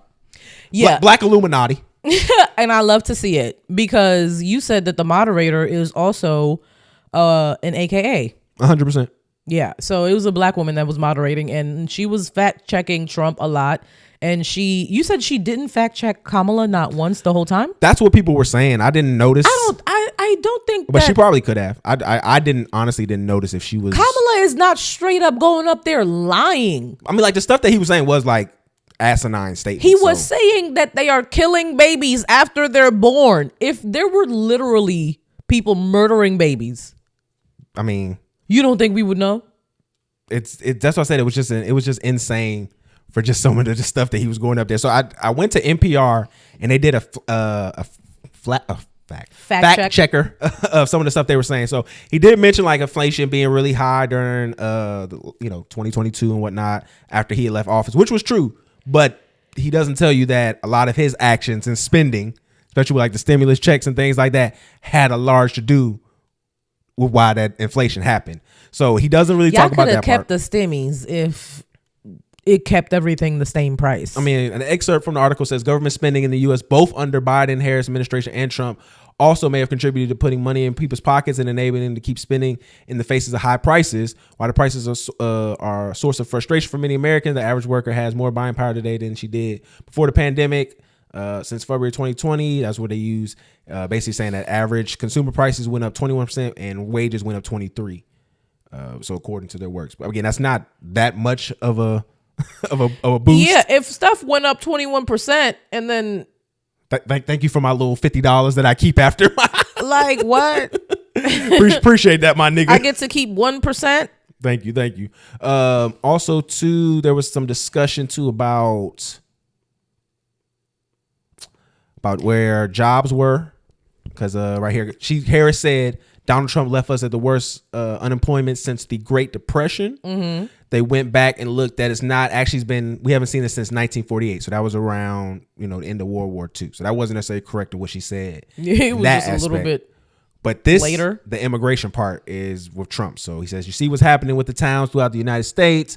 You look at Springfield, Ohio. You look at Aurora, Colorado. They are taking over the towns. They're taking over the buildings. They're going in violently. These are the people that she and Biden led into our country. They're destroying our country. They're dangerous. They're at the highest level of criminality, and we got to get them out. We have to get them out. So I think it's important that we talk about a lot of the misinformation that's been going online, because this is what kind of fueled this conversation that he was doing. Mm-hmm. I kind of have a personal gripe with especially a lot of the stuff that he does with immigration, because he's actually used someone who's a friend of mine. I went to college with him. He played for the Indianapolis Colts, and he was killed by a drunk driver who happened to be an illegal immigrant. Mm-hmm. And he tried to use rhetoric to like push that, his agenda by using the fact that he lost his life to an immigrant. And I thought that was really disgusting, because like I said, that guy was really a good dude to me. Anytime he saw me, face lit up, he was happy to see me. And for you to use somebody who I looked at least as a good, colleague and, classmate, friend, that's fucked up. So I don't really like when you kind of do this little immigration violence stuff, because actually the NPR article brought up some great information. They were saying like 37% less likely immigrants are illegal immigrants to commit crimes because they have to lay low. They don't have paperwork. Mm-hmm. Like they're not gonna speed. They're not gonna do like. He keeps talking about our crime being up, but according to FBI data, that's not true. Yeah. All crime and violent crime has been going down, and it's continued to go down. They said that we're probably going to see like 50-year lows. That's amazing. Very, very much so. So I mean, nothing that he's really says when it comes to this immigrant situation, it doesn't come to pass.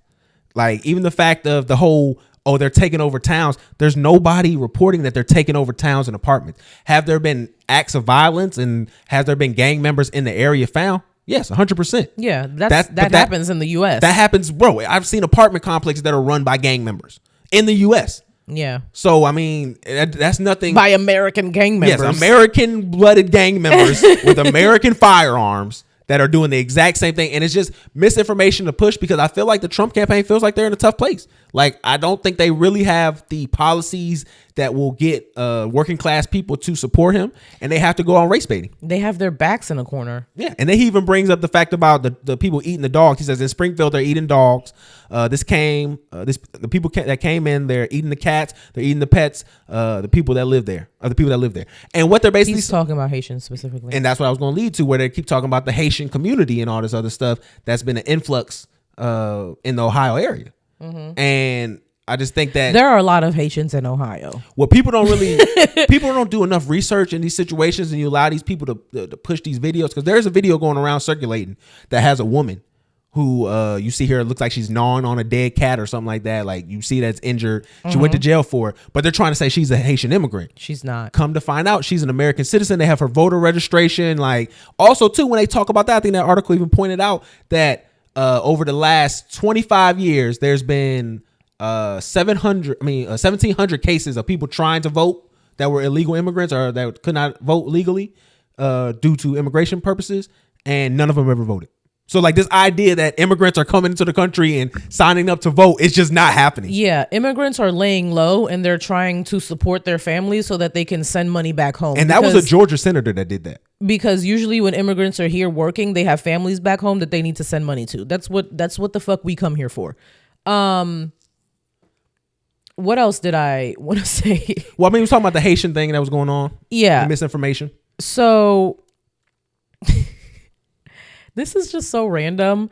Like, there was also a video of a man just like holding a cat by its legs walking down the street, and it happened to be like either African American or African man. He also wasn't Haitian. The police chief of that town in Ohio came out and was like, we've literally had no reports of pets being harmed, and the one report we had was the African American woman who was gnawing on the cat. Culturally, I'm Haitian. Culturally, like, I don't know if it's changed since I've lived in Haiti, but like, we don't like pets that much, right? Like, I had dogs. We do like dogs, but cats, like, there are a lot of Haitians who think that cats are like demonic spirits, and we don't want them around at all. I remember, this is gruesome, my mom used to tell me the story. There was a cat that snuck into the yard. My grandpa beat it to death, threw it out, because they think it's evil. Haitians think cats are evil. So why would we ingest them? That's absolutely insane. So then there was another video that was going around where this white guy was upset because his insurance went up for his full coverage vehicles, and he went on to blame it on the Haitians. He said it was the Haitians' fault. He said they were coming in, they were having accidents, and he didn't produce like a bunch of these pictures. But one of the pictures, the people had like a Jamaican flag in there in their car, and I'm like, well, I don't know about that, my guy. This one, I think you just put it on any black people you see that got into a car accident and just said they Haitian. Like, some of them did look Haitian. And again, if Haitians drive like my wife, then I could see that there probably could be some incidences going on. But I don't think that how'd I get in that's a generalization that all falls in. I think it's just you. I'm catching strays, and I wasn't even in it. I just think it's just you, though. That's all. I just think you are the crazy Haitian driver, not like a trope for the community. Wow. I'm just saying. Do I have reason to not believe that? I've only totaled one car. That's total one car enough in life. That wasn't even my fault, for real. No, see, it's never your fault. Nigga ran me off the road. See, it's never your fault. All right, hold on. One more little part to stay on this. Here's this one lady who's upset because the Haitians are getting food stamps. Would you like to know what the Haitians are calling the food assistance cards? Or Tell me. Even the cash assistance cards. They're calling them the magic money cards because they never run out. These people have jobs, like factory jobs, making $20, $30 an hour and still receiving food. That's not true. Assistance from the government. That's literally, you can't receive assistance if you're making $30 an hour. That's what I say. She's just I capping. don't even have assistance right now because I keep getting denied. And then how you getting? Homeless. That's what I said. This whole you're getting. Y'all know white people get food stamps more than black people do. I can't get government assistance because I come from the wrong country. Apparently, the percentage of Caucasian people who get I worked food stamps is retail before I higher lost my job than back black in people. April. when I do transactions, I can see what comes across on certain cards. I'm not trying to be nosy. I don't want to know what you get. But when a Haitian comes through and spends $500 in food stamps and still has $5,000 on their food assistance card, who gets $5,500 a month for groceries? Also, too, like if the Haitian is coming over here and has a card like that, that's not like government. That's not the state issued SNAP benefits type shit. That's the UN federal money that's going to them. And again, it goes back to like that's what I say. These people try to get into y'all heads about these and tell these stories. Even if that money was true, it goes back into the community. So the people who you should be asking is your bosses and your CEOs and all these people in the companies. Like, hey, why when we get an influx of these people, we don't see influx of more money in our pocket? Because they are spending money. Yeah, they're stimulating the economy. You can't. That's a food stamp. You got to spend on food. You can't get food that's already made. So that's why I say like when you watch these debates, and I'm not saying you go with either Kamala or Trump. Because honestly, I'm not. I'm voting for Jill. So, but when you watch these debates, you just got to be, true and objective when you're watching this. Because you got to understand these people both have agendas. They're both being paid by the same people. So, really, when you're looking at these two characters, you're just asking, how do you want it? Do you want lube on it or do you want it raw? Yeah. That's pretty much the difference. They still going to fuck you either way. So, one of them is just going to put a little makeup on you. She's going to make it feel okay. Yeah, one of them is going to eat your pussy first. No, they never. Not neither one of them eating your pussy first. One of them just gonna spit on it, and the other one just gonna jam it right up in there. So I think that was pretty much everything from the presidential debate. My mom had called me and she was like, when Kamala said, she was gonna help the small businesses, I felt like she was talking to you. Because my mom wanted me to vote for Kamala. She's been so upset since I said I was gonna vote for Jill on the podcast. So she's been sending me information and telling Kamala needs you.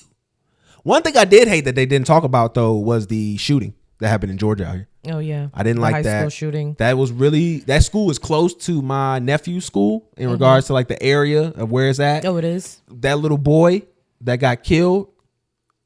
It hurt me because he looked just like my nephew. It was just to see that little black boy out there in that country rural ass town, and just to have that guy. Disgusting, man. I've seen a lot of information come out about things that could have prevented this from happening prior to it happening. I don't know the validity of everything, but if it's all true, then this could have been prevented. Yeah, and then they're trying to blame the black counselor. She was his counselor for 2 days. Yeah, they're trying to blame her because they said the mom called up and all. Man, no. Like, why would you call the school? Take the gun away from your unstable child. Why would you buy him one? He was already on an FBI watch list. Why weren't the authorities? Why weren't the authorities notified instead of the guidance counselor, who's obviously overworked because everybody in the public school system is overworked and barely knows this boy, does not have a rapport with him because he had just been transferred to be one of her cases, one of her students. So like, I don't know. They just want to blame everything on black people. Yeah. Who's to blame is his fucking parents. For sure, 100%. Who, after the FBI reached out, showed up to their house and was like, your son has been making threatening comments on the internet, bought him a rifle. Why the fuck would you buy him a rifle? And then apparently, like, both his parents need to go to jail. And apparently, too, like, and this goes back to the Haitian thing because y'all kept trying to put the Haiti's IQ average and shit like that. If Haiti got this low IQ, what does that say about y'all stupid idiots who can't read an article, can't verify a source? What does that make y'all? If Haiti is 67, you niggas is 0. Because that's what it only makes sense to. Because none of y'all niggas is making any sense with all this. I seen a liberal diss page, like who disses like the left and all that other stuff, or not the left, but this is the Democrats and all that shit, talking about, oh, look, he had all these gay frustrated feelings. It was like, no, he was against gay people. He hated that the trans people were getting acknowledgement. He was one of you guys. But because you guys can't comprehend, you guys are idiots on that side. You stupid, retarded hicks. You don't understand, can't comprehend a 3rd grade sentence. Like, clearly. So, again, I was upset they didn't bring that up in the presidential debate, but, it is what it is. Really quickly, for you Haitians that love Trump, you dense, stupid motherfuckers, if this has not changed your mind, then I really genuinely do not know what the fuck else to tell you, and maybe our IQ is low, because how the fuck are you still supporting this man? There's no hope. Like, there is none. None at all. All right, man, we got one more big thing to talk about, and we can just, chop it up about a few other things, but Shannon Sharpe. Okay. Oh no, we can do Shannon Sharpe and then I'll take a break. All right. So Shannon Sharpe. Oh, big week with Shannon. My guy. I want y'all to know Shannon was on the docket before today. He was on the docket. We done changed the docket. But no, he was on the docket already. But we was gonna talk about some other shit, not this. We talk about this now. So we about to get into what just happened. So Shannon Sharpe. You want to do it? I'll find a video. Yeah, no, I was just going to say that we're going to play it for you right now, but I'll explain what happened while Rhetoric pulls it up. So we were just having a good day, and then randomly Shannon Sharpe is on IG Live bussing cheeks, bro. Accidentally. All you can see is like maybe a drawer. It's like a piece of wood in a wall, a ceiling, something, but you can tell. Like that definitely sounded like Shannon. He was beating the Doonies down. Okay. He was, and then the amount of shit that he was talking to, he was like, yeah, you got a black king right here, you lucky bitch. Take this dick. I was like, ah. I mean, it was very clear a few things. He was up in Michelle's pussy deep. And he said her name too. Yeah, he said it slow. Shannon talk you through it. Shannon trying to talk you through it. Shannon definitely will talk you through it. I was uncomfortable. I think there was a lot of women who were like, this is hot. I think women, the older girls was going crazy. The groaning, the shit talking, all of that is generally hot. I was just very off put by the fact that it was Shannon Sharpe.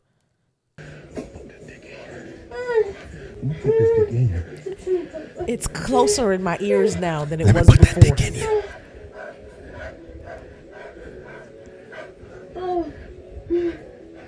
There you go, baby. There you go, baby. There you go, baby. See, he talking through it. Them long strokes. Pause if necessary. Them long necessary. Strokes. Them long strokes. Stop talking about his strokes. But I know it because that's how I would be giving it up. When I talk like that, that's long stroke. That heavy.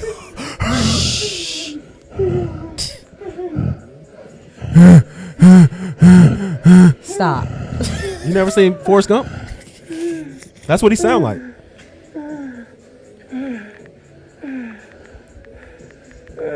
Slowing it down.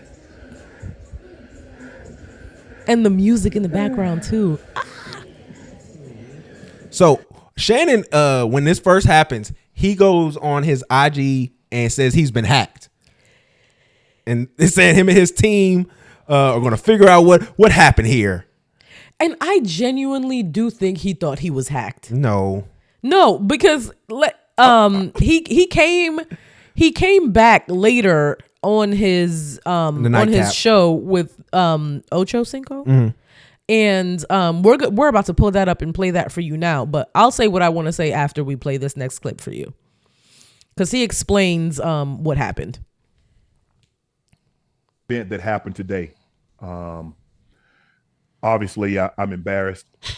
Someone that is extremely, extremely private, and to have one of your most intimate details, the audio heard for the entire world to hear. I'm embarrassed for a number of reasons. People count on Shannon, Shay Shay Media, Club Shay Shay, Nightcap, ESPN. There are a lot of people that count on Shannon at all times.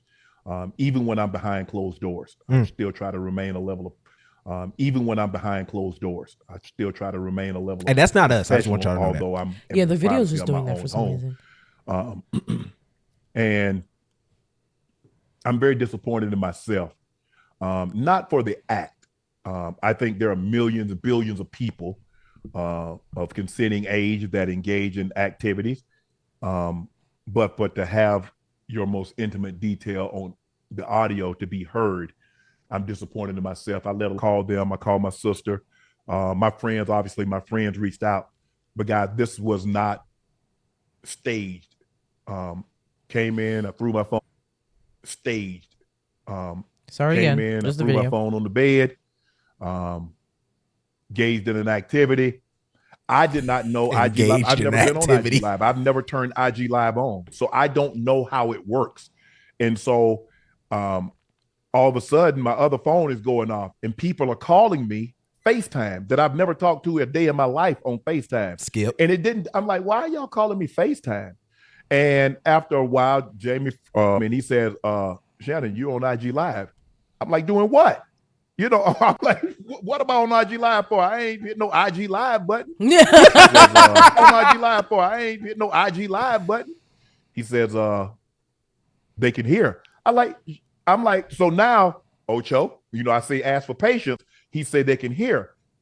And now I'm starting to get agitated again because you called me and say I'm on IG Live when I know I didn't click myself on IG Live. And he said they can hear me. I said, hear me doing what? He said, it sounds like you were having sex. Man, my heart sank. It dropped. Dang, man. Do you think he staged this to get over the zesty allegations? That's what it feels like. Like maybe he wasn't even beating the cheeks. Like maybe he was sitting next to the young lady, maybe like how we're sitting now, and they were just No, that ain't. I don't think that happened. I'm trying to find what Ocho Cinco had to say. That's what. But then I also remembered that you're not very good or you're not very technically savvy with phones and computer equipment and all that stuff. So I gave you a little I grace. believe that. But Yeah. I was still a little upset. I was a little hurt. But the fact that it was a Michelle and not a Michael, that's my dog. It's never been a Michael. See, now that's crazy. That's crazy. That's messy that he said that. That's crazy. Because why would you be relieved that it was a Michelle, not a Michael? Ocho, did you think Shannon was gay also? See? You're much closer to him. Why did you need confirmation? So why were you surprised that it was a Michelle and not a Michael? So did you think there was a possibility that it could have been a Michael? That's hate. That's hate. So it's been interesting with them this week too, because there's been like clips that's been going viral for them kind of almost leading up to this. Like you had the clip of Shannon going crazy at the staff. Roid rage. Because he was getting feedback in his headphones and it was messing up his performance. So you see him like he trips out on that, has to apologize saying, hey, this is what happened. Then him and Ocho go at it because Ocho was late for the show. So you see him kind of going at him saying, are you taking this serious? Why didn't you do X, Y, and Z to make sure you was on time? So he was like, it was almost like he was challenging Ocho in his seriousness, which was, like I said, those are the stuff we was going to get into. Like we was going to talk about. Yeah, we're not getting into that at all. Yeah, not even a little bit. Ocho in another clip was like, your stroke sounded all right, but we got to get your stamina up because he was your hips obviously good, but we got to get your stamina up because you was breathing real heavy. You try to make light of it. Nobody was harmed in the making of this audio. No. Nobody was fucked in the making of this audio either. She might have had to put a little ice pack down there, but she good otherwise. Nope. I feel like a man of your age, basketball players ice. He got to run it. He got to lean into it. Ankles, the elbows and stuff like that. And I'm surprised that he's actually leaning into it, being this kind of funny about it, because I hate that I have to bring this up, but I would feel remiss if I didn't. He's had a situation where he was in a Me Too. Yeah. Decades ago. Yeah. Now, but I mean, it's to say where I can understand where he's always been private. He's always been, hey, me and the women that I'm involved with is separate. I try to keep that as a distance. I may, talk about women that I think is attractive, but my personal life, I try to keep to myself. I've always respected that. In that regard, I want celebrities to keep more of their private lives private. I want you to stop fucking telling us things. I saw an article, I don't know how true this is, that said Megan Good was paying Jonathan Majors bills. I was like, why the fuck do we need to know this information? This is literally news put out by the man to be a detriment to the black community. We do not need to have these conversations anymore. I'm not mad at it. Hey, you gotta get what you gotta do. I think this is an investment for her in regards to making good. I think that's just hate that what you looking at it as, because she believes he's still a great talent. That's what I'll say on that. But no, shout out to Shannon Sharpe. You that nigga, man. You showed it. Pause if necessary. Yeah, I was uncomfortable. I genuinely was. It's really. I'm not mad. Hey. I didn't like what I heard. I understand why some of the women were turned on, but I just feel like I was just imagining Shannon Sharpe's face being over you making those noises, and I was just like very off put. And then they think they found what the woman who she was. Yeah, she looked like she looked like an old stacked hoe. Yeah, I mean she was an older lady, but Yeah. I mean I ain't mad at you, Shannon. Yeah. He literally said, ugh. Like you ever seen? You never watched Forrest Gump though? Yeah, I've watched it a couple times. Your mama sure do care about your education. That's exactly what Shannon sounded like. Oh my God. So Beyonce blessed us with a GQ spread a couple days ago. She looks fucking phenomenal. Along with the spread, obviously, there was an interview. In the interview, they asked her to name some of her favorite current artists. So Beyonce replied, I love and respect all of the female singer-songwriters who are out right now. Ray, Victoria Monét, Sasha Kiable, I don't know if I'm pronouncing her name right. Chloe Halle, of course, those are her daughters before she had kids. And Renee Rapp. Love Renee Rapp. She played whatchamacallit, Regina George in Mean Girls, the new one. Okay. Mm-hmm. And she's in the college girl section. Yeah, I was about to say, yep. She's a good R&B singer. Like, I like that white girl. I hope she's not. She's thickly too. I hope she's not like, I hope she doesn't have like racist tweets in the past where she's saying nigger with the hard R. Because you bitches always find a way to disappoint What if it's me. like I want something special? Like let me hear like a spick or like let me bring something new back. Like be a beaner, wetback. Like do something different. Yeah. Pick a different group. She continued to say, I love Doechii and Glorilla, and I just heard that Mexican OT, he's from Houston, he goes hard. I told you. Mexican OT. Yeah. But I think it's also note Glorilla being selected there. Yes. It just also a callback to our conversation before shows how much further Glorilla is in her career than Sexy Red, because last year they were being put in the same category, and I don't think you can do that anymore. I think Glorilla has pushed herself up to like a Meg level of. I think JT's punching air though. JT's definitely punching air. Cause I don't feel like maybe she felt like she needed to be name dropped, but I feel like hearing Glorilla, that's probably gonna feel, especially with their contention, it's probably gonna feel some kind of way. Definitely. She's not happy about that. And I like them both so much. Like when they were beefing, I was like, damn, that's weird. I'm not picking a side. I'm still listening to both of these bitches. Like I still love the both of y'all. Who do you think we're gonna get first though? Doechii or Glorilla Beyonce feature? I think we're gonna get a Doechii one first because I just think she kind of fits more into a lot of the things Beyonce does more than than Glorilla does. I would love and to hear Doechii that, already got to get a Katy Perry feature. Like true. That's why I mean that, but I could also see that would be like if it's hard, it would be best to be Glorilla first. I think I have my problem saying her name today. I don't know why. Yeah, I don't know. I just feel like is Doechii. If you put Glorilla and Doechii against each other, I think Doechii is a better rapper. I think she is for sure more creative, and I think like critical acclaim wise, she's probably gonna do more than Glorilla is. I think Glorilla is important. She's gonna be important for the culture. I think Doechii's gonna go past just black people liking her. I think that if they were probably to do the Doechii combo, I think that would probably be. I mean, it would be good. I think it'd be more a meaningful act. I mean, or a piece of art. I think if we really wanted to get that shit jumping, hearing Beyonce on some gutter ass Glorilla shit, like her talking her shit. Yeah, we haven't gotten rap Beyonce in a little bit, so I would love Pretty Hood shit would be dope. Like, yeah, I would love that. But also like whatever Beyonce decides to put Doechii on, like she's gonna fucking snap. Oh, for sure, it's gonna be good. There's gonna be too many people, too many cooks and chefs and legit people gonna be in the room for it not to be. But from the top, one selecting all of the next up women, let's talk to. I guess you should probably say this segment.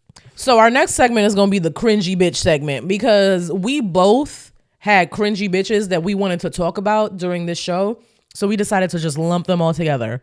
So we can start with Zoe Spencer because I feel like we have less to say about her. I mean, I got a little bit, but we talked about Zoe on the complex list. You kind of introduced she was me on that list. To her. You kind of explained to me how she was with, associated with the AMP guys and well, she is. Yeah. Since then, I've been getting a collection of her content and snippets in my feed, And I'm gonna just be honest, like it's already hard for women to be funny, but when you try to do like the funny that she tries to do, like that's word that differently. How should I say it? Word it differently. I don't know. Find it. Yo, the weird. I don't know. Like find it. The best thing that I can call it is that was probably me being nice. Oh my God. I don't want to call it the R word. Like. You could just tell that like she is trying very hard to be funny and it comes off as cringy when you're trying to be funny. It always comes off as cringy when you're trying hard to do something. But the thing though, I feel like what she's trying to do a little bit is a female speed. But I think one, she's a little too old to be doing it. And then two, like let me look up how old like Zoe the simple like the wild girl when it doesn't have anything to do with sex just looks weird. Like I'm sorry. Like she's over here farting during niggas streams and shit.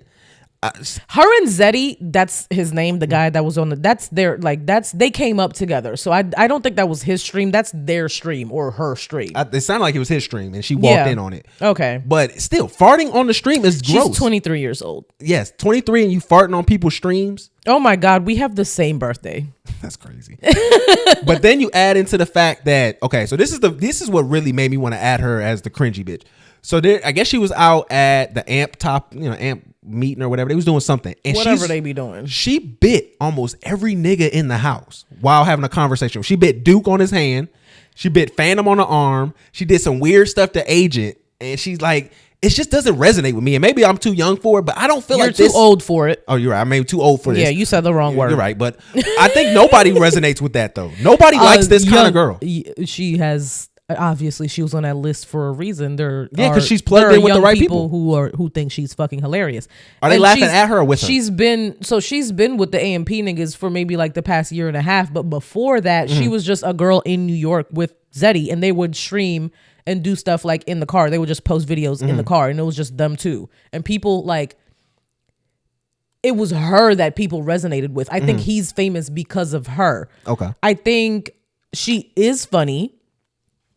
Naturally, I do think that now that she has gained more notoriety, she's probably trying to like go for those moments. And again, when you try too hard, it comes off as cringy as fuck.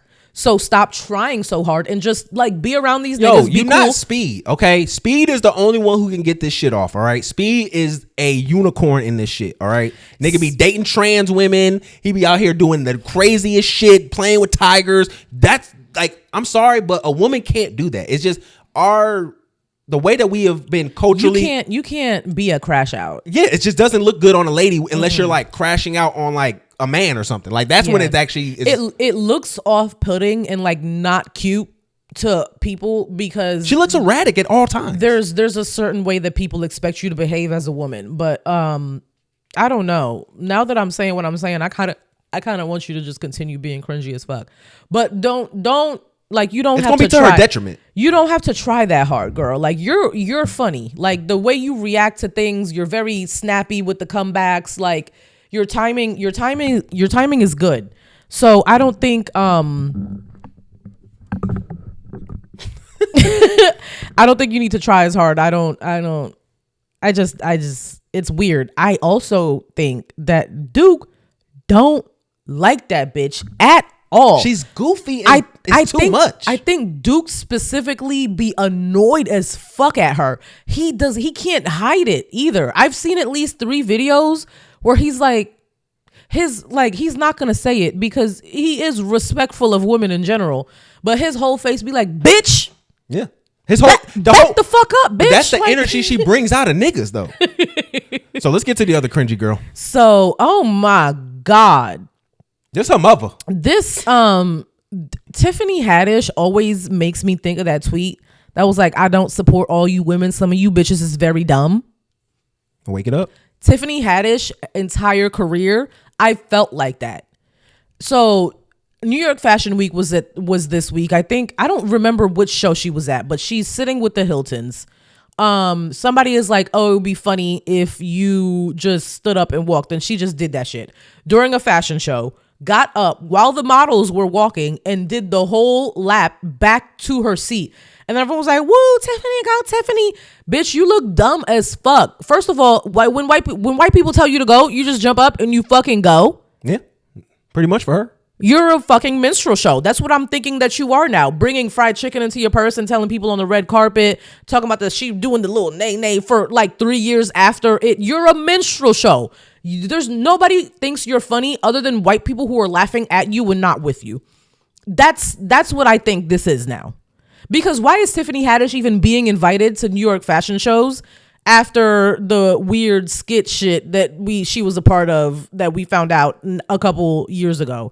On top of literally never being funny in her entire career, on top of multiple celebrities like Beyonce and Marlon Wayans coming out and being like, and Law Roach coming out and being like, bro, we genuinely just cannot fuck with you anymore because of your behavior. You don't know how to act. And there are people online talk about, the Hiltons grew up in this and Tiffany is new to this. So they were being mean girls by telling her, oh, you should do this. No, Tiffany has been famous for a long time. Even our asses sitting here in this house know that you cannot get up during a fashion show and walk the fucking runway with the models. You dumb bitch. Know how to act. And it's not even respectability politics at this point. There's a difference between respectability politics and not showing your black ass everywhere you fucking go. You're literally embarrassing as fuck. And I don't like imposing rules on black women, but you need some goddamn rules or you need to be put up in the house. Period. I don't want to see you anymore. I love when you do that. That was it right there. That was the money shot right there, baby. You did your thing on that. You ate. Thank you, baby. You ate that. Thank you. Oh, man. You did. Hey, Tiffany, stop. Just stop. It's okay. Period. It's okay. End of sentence. Just stop. You're making yourself look horrible. All right. Okay. So I want to go back first and definitely say James Earl Jones again one more time. R.I.P. Rest in peace. And as historically, as we've always seen, when a black man passed, misinformation tends to come out about his likeness and his person. Determine whether it's misinformation or not. But there's some going on basically where there's a report. They were talking about, hey, back in the day, James Earl Jones. Again, I think this is the first time someone's died, and we did the whole let's talk a little bit of shit about him, right? This is kind of like this is the first time we did this? Yeah, I think so. Okay, congrats to us. But nobody we hate has died during like our show. That's debatable. But I don't express all my hate to you. But basically they said he was accused of saying black women were militant and all that other unruly shit. But it was like the 3-minute clip. We'll play most of it here, but I think it's important to listen to because when I first heard it, I thought, okay, this is either probably some misinformation because he was a staunch, civil rights guy. Like he was big on, like he was fighting back. Like I think one of the roles that he got early on, people wanted to be a white guy and he ended up getting it. And he basically had to fight all of Hollywood for it. Like basically ever since then. So this is him right here talking. He's sitting with his white woman. Jim, do black men marry white women because of the nature of black women? I know in some of our earlier conversations you mentioned that the black women you've met have been uptight. He looks so crazy in this video too. What do you mean by that? Well, I'll answer the one question. What do I mean by uptight? Going toward a more militant attitude about their own identity. And in many ways are way ahead of the black man because I don't know why, but in many ways are replacing the black man. There's a whole, there's an almost unfeminine aspect of the black militant woman. Do you find that some black women you've known out of your personal experience blame the black man for what happened to them in slavery even today? Of course. If the black man, regardless of the causes, failed to protect her, left her in a position where she had to sell herself or bargain with her body and so on. Yes, she had there's a resentment about that, but it's very complex now. You see, I think in another generation you'll get a whole crop uptight about their position in society. There are many, because I'm generalizing now, many are overreacting against Aunt Jemima, the Aunt Jemima image, the submissive Mother Earth type, unselfish, all giving, especially all giving to the white man, sexually and in the kitchen, every other way. And she's also overreacting against the problem of having to be the breadwinner, the matriarch of the house. The myth of the black matriarch is really a myth, because she is not. It wasn't her choice. Many black women, I'm sure, once they found this job had a certain social and political dignity to it, relished it and wielded the rolling pen, like any minority group mama would do. But no matter how much she might relish it, it wasn't her choice to begin with. She would always have preferred the black male to have run the house, to have saved her from white rapists, white slave owners, Why did you marry? All right, so he's talking about the white woman and stuff after that. But I think that it goes to show that was a lot of cap what them people was doing on TikTok and all that shit. I think that was a thoughtful answer, in my opinion. Yeah, it was definitely more fleshed out than I thought it would be. I think probably the only things I have to say about that, where he probably went wrong a little bit, he did call black women not unfeminine. Like he said he was describing the response. Was unfeminine. Yeah, he was describing the response. Yes, and then he also described the response as an overreaction. Yeah, but he also gave credence to that word. Yeah, I just think that I think he meant overcorrection. Yeah. Then overreaction. That's probably what he meant by that. I don't know why people are so mad about this, because what he's saying is true. Like, it's all based in fact. Like, I mean, a lot of the stuff, like he said, he was shitting on black men for their failure, if anything. Yeah. He said that they would rather prefer us, but we can't be, for whatever reason, in that position of leadership. These are the same talking points that people have to this day about right now black men and women. So that's why it was so weird when I was seeing like Feminist Jones and stuff like that, Feminista Jones and stuff posting saying they were saying like he hated black women and that she was shitting on black women. I don't think he was shitting on black women. He was definitely shitting on black men more than he was shitting on black women. He was saying that black women are the way they are because of a bunch of different factors. Yeah, racism, racial factors and things like that. But no, to me, when I heard that, I knew exactly what this was. This was y'all were taking information, y'all heard buzzwords, and y'all acted like the stupid people. Where you saw, he said black women feminine and they're not feminine and that they're militant and all that stuff. And it's like, well, he's saying that in response to the totality of our experience. And he even great credits. I'm generalizing. I'm not talking about specifics. And he was saying that black women are militant as a result of XYZ. Black women overcorrected and became this way as a result of XYZ. It's a very empathetic way to look at the situation, because a lot of black men would see the reaction that black women had to whatever it was and then just be mad at the reaction instead of being like, well, where did this come from? Yeah, that's what as soon as I heard that and I seen people saying that he hated black women, I went and did my science, because I was like, bro, I know for a fact that he was a big advocate of black actors and black people being in these positions. So I knew it. So that was really it. Like, that's why everyone was so up in arms. Yeah, that's the only clip. That's the only clip I've ever found that I was able to find when I was looking them up. Damn. Okay, let me see if there's anything else, because I have a hard time. This was it. Yeah. And then he even had the white woman talk about it, and she said something to the effect where it's I understand why that's their response. Was this the clip that we were just watching? Okay, so I don't know. That's what I said. It's just BS misinformation trying to take a black man down after his deathbed. After he's on his deathbed. So it is what it is, man. Hey, Tyreek Hill, my nigga. What he do? Nigga got arrested before the game in front of the stadium. Oh yeah, but didn't he get pulled over because like he was in a Lamborghini and the cops were like power tripping? Yeah, well, that's what it turned into. They said he pulled over because he was driving reckless or whatever, probably rushing to try to get to the game and get to the stadium. Okay. They pulled him over. He ends up pulling his tent back up. His tent was dark as fuck. So then they started flipping out, and then they just went over, and y'all niggas about to lose your jobs, nigga.